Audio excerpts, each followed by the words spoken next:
রাজা সব কিছু একাই ঘুটে ঘুটে খায় না, আল্লাহ যে সম্পদ দিয়েছে সংগ্রাম করে তিনি একটি গ্রাম এলাকায় আমাকে নিয়ে গেলেন। এটা তাদের ওয়াটার ভিলেজ। চোখ লেগে থাকে হোটেলের দিকে তাকালে, কিন্তু মানুষের কোনো আনাগোনা লক্ষ্য করলাম না। জিজ্ঞেস করলাম এমন কেন?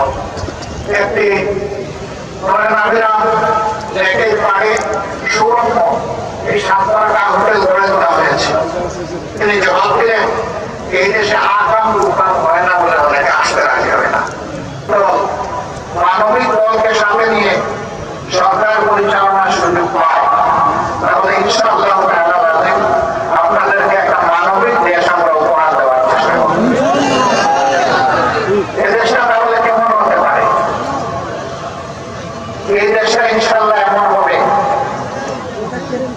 এই দেশে একজন মা, তিনি ঘরের ভিতরে থাকবেন নিরাপদ, রাস্তায় বের করে তিনি হবেন সম্মানিত, কাজের ময়দানে তিনি হবেন মর্যাদাবান।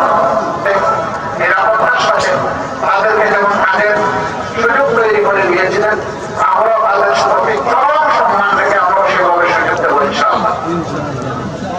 আজকে দেশের শিক্ষা ব্যবস্থা বিধ্বস্ত।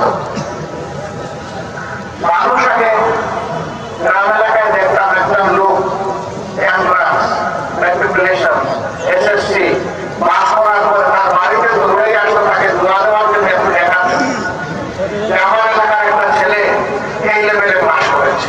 আরো উপরে উঠে মানুষের শ্রদ্ধা ভালোবাসা আরো বেড়ে গেছে। আর এখন শিক্ষিত মানুষ দেখলে নিরীহ মানুষ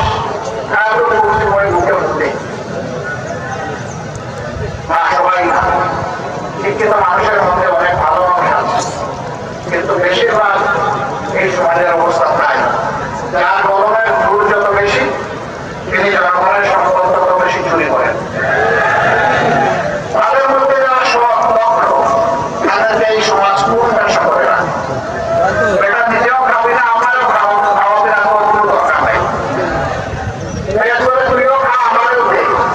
কিভাবে আনলে আমি তার জানবো না, ওর কাছ থেকে জানতে চাইবো না। এটা কি হারাম না হালাল, এটা আমার জানার কোনো দরকার নাই। আমার আরো চাই, আরো চাই। এই সব নিয়ে শেষ পর্যন্ত আমি পালাই, আমি পালাই। অবশ্য আমার আগে টাকা পালিয়ে যায়। এরকম লোক বাংলাদেশে আছে না? বাস করে বাংলাদেশে, চাকরি করে বাংলাদেশে, এমনি করে বাংলাদেশে, টাকা জমায় বিদেশে। নিজের দেশে ঘর বাড়ি ভালো করে বানায় না, কিন্তু বিদেশে বেতন পাস করি। এরকম লোক আছে না? বাংলাদেশে গত 15-15.5 বছরে 26 লক্ষ কোটি টাকা বাংলাদেশ থেকে তারা চুরি করে বিদেশে পাচার করেছে। এই সব টাকা জাল ফেলে পণ্য পণ্য করে খুঁজে বাংলাদেশে ফেরত আনতে হবে। এবং এটা জনগণের হক, এরা জনগণের হক পেয়ে এই টাকা চুরি করে বিদেশে পাঠিয়েছিল। এটা সমন্বিতভাবে জনগণের কল্যাণে উন্নয়নে সেটা ব্যয় করতে হবে। আমাদের দেশে আরেকটা অসভ্য সংস্কৃতি আছে, এটি হলো নেতা যত বড় তার এলাকায় উন্নয়ন হবে তত বেশি।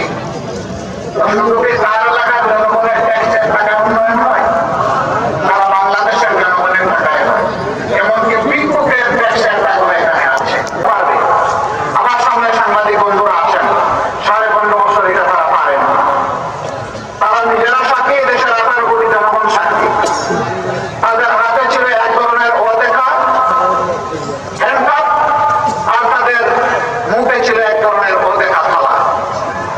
অনেক সময় স্ক্রিপ্ট লিখে দিয়ে বলা হয়েছে এই নিউজ হুবহু এইভাবে প্রকাশ করো। তার প্রমাণ হচ্ছে বিরোধী দল, বিশেষ করে জামাতে ইসলামের চরিত্র হনন করার জন্য, দুর্নাম করার জন্য 7টা পত্রিকায় একদিন সামনে নিয়ে বসলাম। সবাই লিখেছে তার স্টাফ রিপোর্টারের রিপোর্ট। যদি সে কোনো নিউজ এজেন্সির কথা বলতে বিএনপির মতো আমি বুঝতাম যে হ্যাঁ এটা এজেন্সির দেওয়ার নিউজটা তারা ছাপিয়েছেন, লেখা স্টাফ রিপোর্টার। আবার কারো কারো নামও সেখানে ছিল, অমুক রিপোর্টার, কিন্তু রিপোর্টগুলো হুবহু দাড়ি কমা সহ একই ধরনের। এটা কিভাবে হয়? পতাকা নিচে ক্যামেরা। মানুষের উপর আল্লাহ তাআলার পক্ষ থেকে যদি ওহী না আসে, তাহলে হুবহু এরকম তো একবার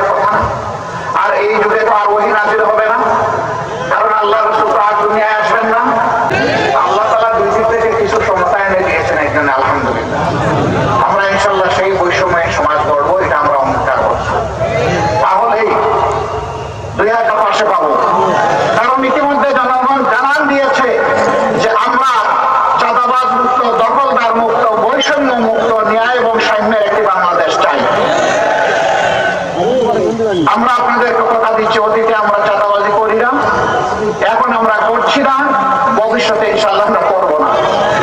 নিজেরা যখন চাঁদাবাজি করবো না, যদি আল্লাহ তাআলা আমাদেরকে এই দেশ পরিচালনার সুযোগ দেন, কাউকে চাঁদাবাজি করতে দেব না। আমরা কোনো জায়গায় দখল বাণিজ্য চালাই না এবং কাউকে আগামীতে অবৈধ দখল বাণিজ্য চালাতে দেওয়া হবে না। আমরা মানুষকে ভিন্ন চোখে দেখি না।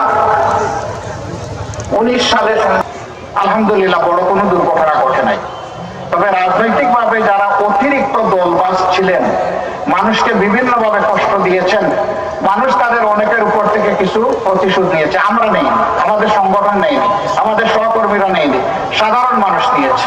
তারা যেহেতু মানুষকে কষ্ট দিয়েছে, কেন করি না? আমরা বিশ্বাস করি আইন যদি মানুষ হাতে তুলে নেয় প্রত্যেকে, এই রাষ্ট্রে কোনো শৃঙ্খলা থাকবে না। আমরা শৃঙ্খলার পক্ষে। আমরা বলেছিলাম যে আমরা নিজেরা কোনো প্রতিশোধ নেব না, তবে আমাদের উপর যে জুলুম করা হয়েছে, খুন গুম যা করা হয়েছে, লুণ্ঠন করা হয়েছে, আমরা এগুলার প্রতিকার চাইবো, কিন্তু সেটা আইনের মাধ্যমে চাইব। সারা দেশে আমরা আমাদের সহকর্মীদেরকে নির্দেশ দিয়েছিলাম মামলা দায়ের করতে গিয়ে সাবধান, শতবার চিন্তা করে মামলা দায়ের করবেন। একজন নিরীহ নিরপরাধ মানুষ যেন আমাদের মামলার আসামি না হয়। 10 জন ঠিক আছে, একজন ভুল, এই একজনের কারণে আল্লাহ আমাদেরকে ছাড়বেন না, শাস্তি দিয়ে দেবেন। নির্দিষ্ট আসামি যে যেখানে অপরাধ করেছে তার নাম, এর বাইরে নাই। তিনি যেই হন না কেন, তার নাম বাদ দেওয়া হয়, কারণ মুখের দিকে তাকানো হয়নি। আবার বাণিজ্যেরও কোনো ইচ্ছা আমাদের ছিল না। যারা বিভিন্ন ভাবে আমাদেরকে অর্থনৈতিক ভাবে শোষণ করেছে, লুণ্ঠন করেছে, এখন তাদেরকে কাবুতে ফেলে এখান থেকে কিছু উদ্ধার করে, এটা আমাদের উদ্দেশ্য। কারণ আল্লাহ রিজেকের মালিক, আমার রিজেক কেউ কেড়ে নিতে পারে নাই, পারবেও না। যারা নিয়েছে তারা চুপ, হয় আমি দুনিয়ায় পাবো, না হয় আখেরাতে আমি আমার সম্পদ ফেরত পাবো ইনশাআল্লাহ। মন খুলে তারা কথা বলেছেন, আমি তাদের